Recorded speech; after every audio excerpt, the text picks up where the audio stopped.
introduce yourself, Klairmont, and the car. Okay. My name is Michael Olson. I'm one of the curators here at Klairmont Kollections, and we're sitting next to the 1950 Ford Beatnik Bubble Top. Yeah, so this is a one-of-one car. It was a custom design. It was done back in the car is dated to 1950, but then the parts in there are, from other years and stuff like that. So you can see it's kind of got a mix of different cars in there. It's got Lincoln headlights on there as well, but then you also see like a Chevelle dashboard in there. It's got a DVD player in the background so you can watch movies and stuff. Let's see. I believe that engine in there as well is all chrome plated and everything. We got air shocks on there as well, so it looks like it's floating. This car was made during the time where it was like that retro futuristic look for the Jetsons, right? You know what I mean? Like oftentimes when I meet people, I meet people at the show, they're like, wow, this is the Jetsons car. Wow, this looks so futuristic. And at the Klairmont, we actually have a few bubble tops that are just like this as well. So I think that's a really interesting a piece of car history to note on, right, is that whole bubble top era, right? This is custom plexiglass work done on the top here as well. Custom steering wheel in there. There's a radio DVD player in there as well. So it's some really exciting stuff to note on, and everything. So this is a one-of-a-kind car.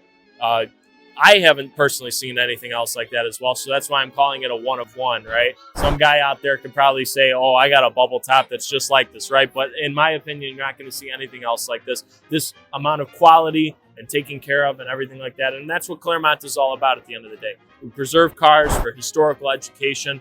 It was the mission of our founder, Mr. Larry Klairmont. He was a World War II veteran. He made his fortune in real estate and the laundromat industry. Collected cars all of his life. He stored them at our now museum today. And it's all about preserving historical education at the end of the day and spreading the word to the next generation of getting everyone out there. You don't see a lot of guys that are my age 21 and younger, that are in the car world. I mean, sure, they're there, but most of the car guys that you see here today, they're a little bit older. That greatest generation is dying out. So it's time for the younger guys to come in and step up, basically, How did you get involved with both Klairmont cars? Yeah, so my father is the current president of the museum now, Mr. Robert Olson. And so I've been at the museum since I was about 12 years old. So I had the pleasure of growing up, and I actually knew Larry a little bit and hearing about the stories and why he does what he does and everything like that. It's definitely been a pleasure to be around. And I'm 21 now, so I'm almost at my 10-year mark with Klairmont and everything like that. So it's really exciting stuff, and just being out here and being able to, again, spread about this education and everything like that. It is definitely fantastic. Yeah. So this car was awarded today top 20. Yes. What are some of the criteria the judges look at? Top 20 of what? What does that mean? Yeah. So specifically, I'm not too sure, but I guess they're going based off of what's getting the most awe, what's getting the most looks. What's going on underneath the hood, what's going on with everything like custom wise and everything like that. I mean, you see a lot of these shows, they'll go off based off of, I don't know, like the sexiness of the car or something like that. So I guess all factors apply really at the end of the day, So, yeah. So top 10 sexy full time. Right. And this year too. So you guys have the bubble top Beatnik. You have another Wrangler here. How did you choose which cars to exhibit there? Yeah, so the bubble top we haven't really taken out in a couple of years.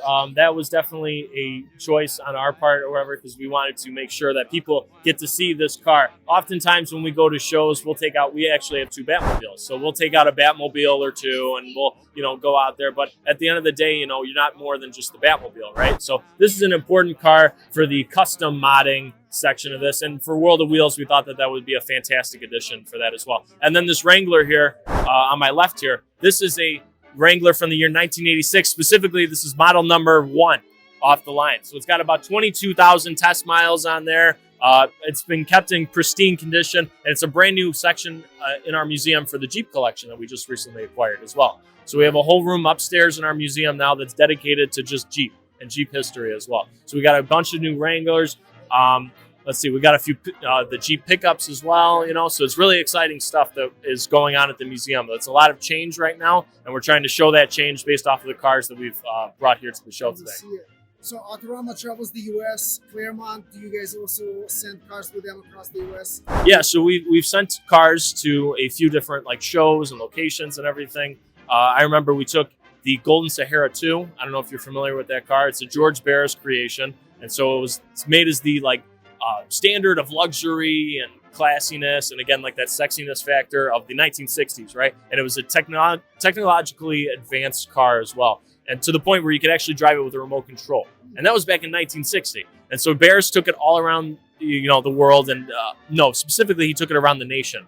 We took it around the world. So when we found the car, it was at Mecum auctions. It was beaten up, torn to crap. Excuse my language, but it was basically destroyed.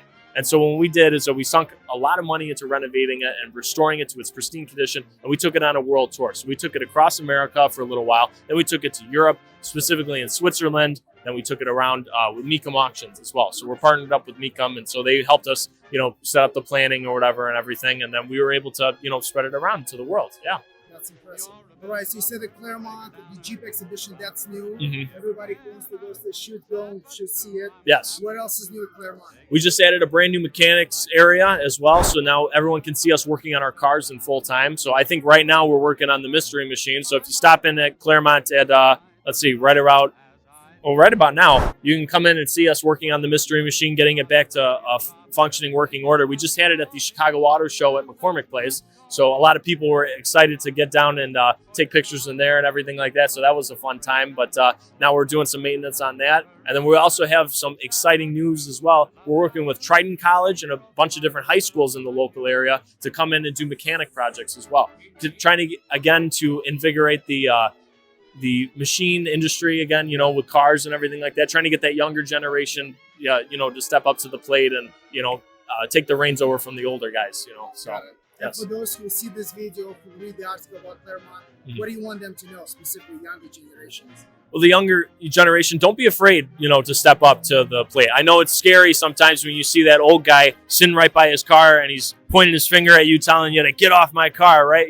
But at the end of the day, that guy's not going to be here in 5 years. You're going to be here in 5 years. And so that, obviously that sounds morbid, I know, but like, at the end of the day, you are going to be the next generation to step up to the car world and everything like that. And, the car world itself is a beautiful world. I think it's a standard of luxury and art and all these other things. And you're able to express yourself through so many different projects. Some guys like their lifted trucks, other guys like their low riders. You know what I mean? So it's all a part of that at the end of the day. Yeah. Got it. All right, Mike, thank you very much. Yeah. We're good. Thank you so much.